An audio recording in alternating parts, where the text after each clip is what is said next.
This slideshow will teach you how to properly write a literature review. The purpose of a literature review is to learn about the dominant theories in a field of study.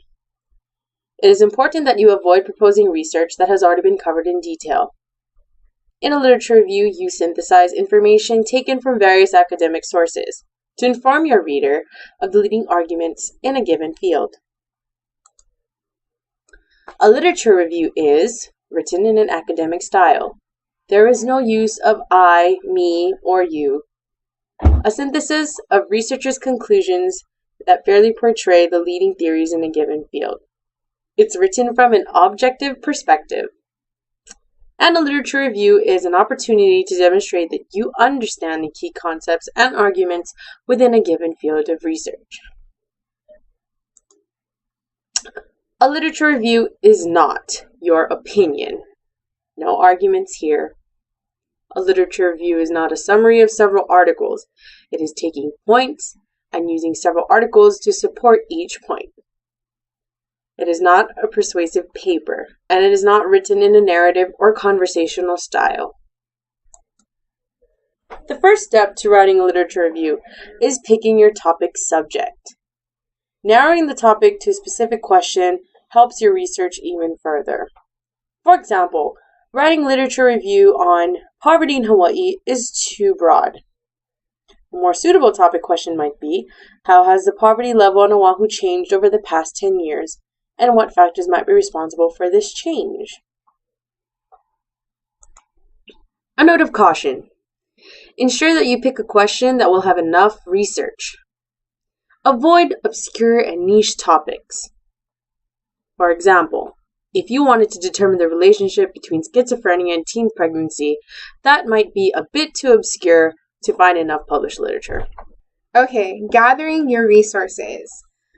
So definitely utilize the research databases that are provided by your universities. For UH West Oahu, or even the community colleges and the other universities on island, there are sources like eBrary, EBSCO, there's JSTOR. All of these things will help you find scholarly articles. So when using the databases, to make sure that you're gaining sources that are credible, that you know will be of use to your topic and will give you the right research that you need, you can limit your results to peer-reviewed articles, meaning that it has been read by more than one person within that field and has been critiqued. Also make sure that this article is available in full text, because you will need it in full text. To help you better get an idea of what the article is about, you can read the abstract. I would also suggest that you can even look at the conclusion of the article. It kind of gives you an idea of what their research has concluded and can kind of help you to figure out if that is where you want, or if that pertains to the topic that you are researching. So definitely download your articles. You won't be reading them as you're researching, because most of these articles will be lengthy.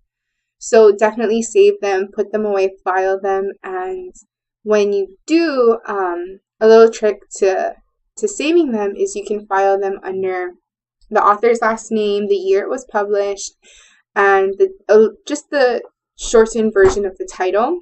So more on your sources. Within a lit review, the more sources you have, the better.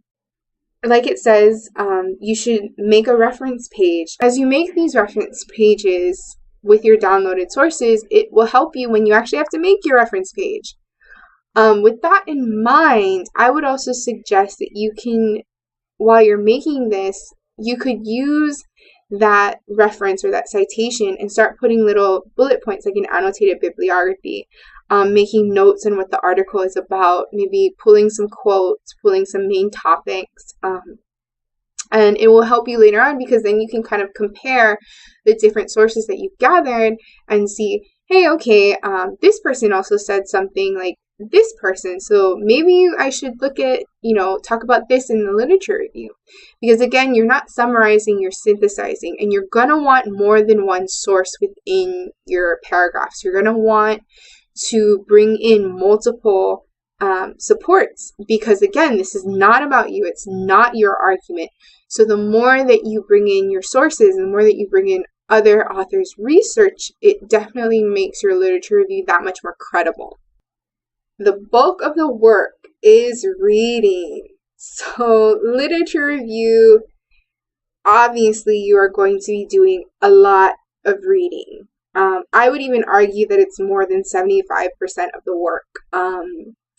Because once you actually read through all of it, all you're doing is, like we said earlier, is synthesizing the work. So really writing is not it's not going to take up much of your time, because it's not your own ideas.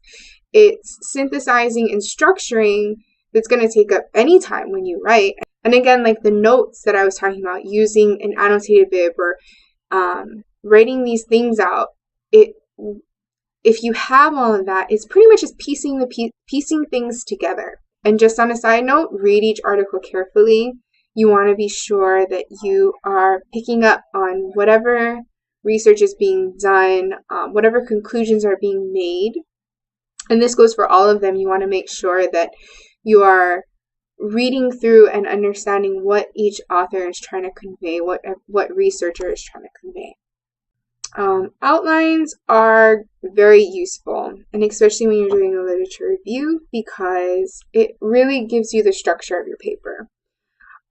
When you do an outline, you're pretty much going through the main points of your research, and like I had said earlier, if you happen to find maybe 2 or 3 authors are kind of mentioning the same thing, or they're talking about the same thing, or they focus on the same thing, that would be considered a main point. You use that, and you then in turn take the research that they've done, and you would make subpoints, and you talk about what research they've done and what they're talking about and what they were looking for. In that sense, like it says, make an outline from your notes, cover the key themes, all of that needs to be incorporated within your outline. Again, it is so important to say, do not summarize this. You have to synthesize it. We summarize it in what we see. It's our bias. It's our perspective of the article. That is not the point of a literature review. It is not your opinion. You cannot have your bias.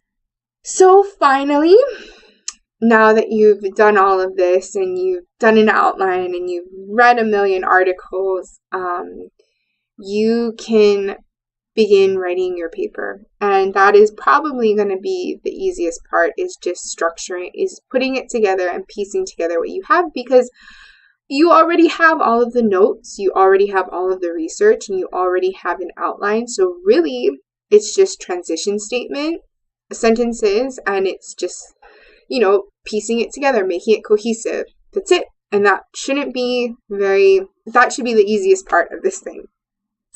So always read through your drafts. Always. Have someone else read it. Many times we type out things and we read it correctly in our head, and it sounds fine to us, but really we've missed a couple words. Our brain tends to do that. It covers up for us a little bit. So have your peers read it. Get someone else's feedback. Hear what other people have to say.